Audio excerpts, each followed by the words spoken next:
We want the United States and the international community actively at the table. We want this conflict to end.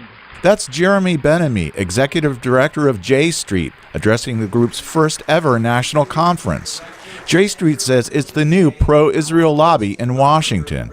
It supports an end to the Israeli-Palestinian conflict through a two-state solution. They will not be part of J Street if they're not pro-Israel. It was formed 18 months ago. Since then, J Street has picked up broad support in the U.S. and Israel, although not from Israel's government.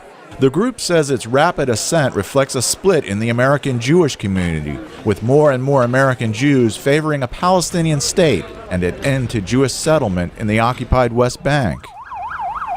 Israel's offensive in the Gaza Strip last January shocked many American Jews, the group says.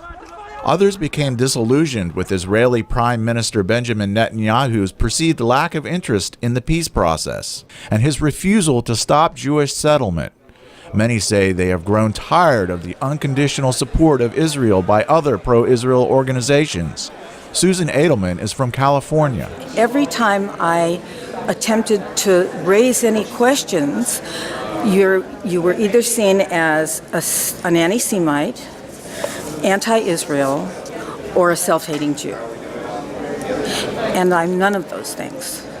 There is more than one way in this country to be pro-Israel. Ben-Ami says he wants Israel to thrive as a Jewish state. He believes that is only possible through a peace agreement and the creation of an independent Palestinian state. He cautions time is running out. Within a certain number of years, whether it's a decade or less, we don't know, there will be more non-Jews than Jews between the Jordan and the Mediterranean. At that point, Israel loses the chance to be both a democracy and a Jewish home. Good to see you. Thank you so much for this. It's a pleasure. J Street's broad support reaches all the way to the White House. President Barack Obama's National Security Advisor, James Jones, was keynote speaker at the conference.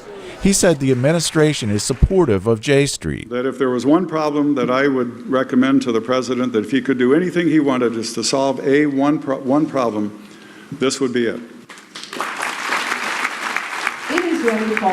Members of Congress, as well as former Israeli generals and members of Knesset, Israel's parliament, also attended.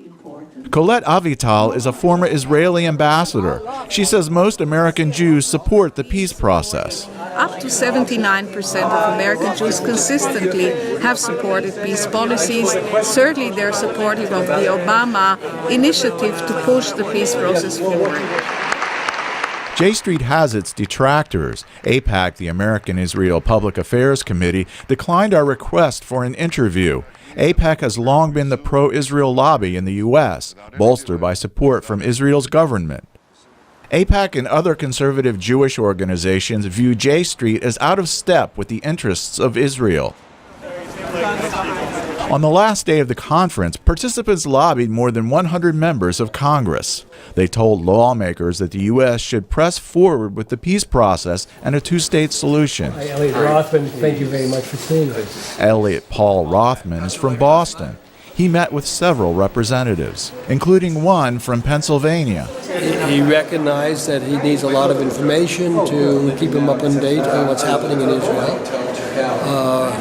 That's not his field, but basically he's already been a supporter of J Street. J Street proclaimed its first national conference a success and plans to keep momentum going, but its staying power is unsure. Jeff Swycord, VOA News, Washington.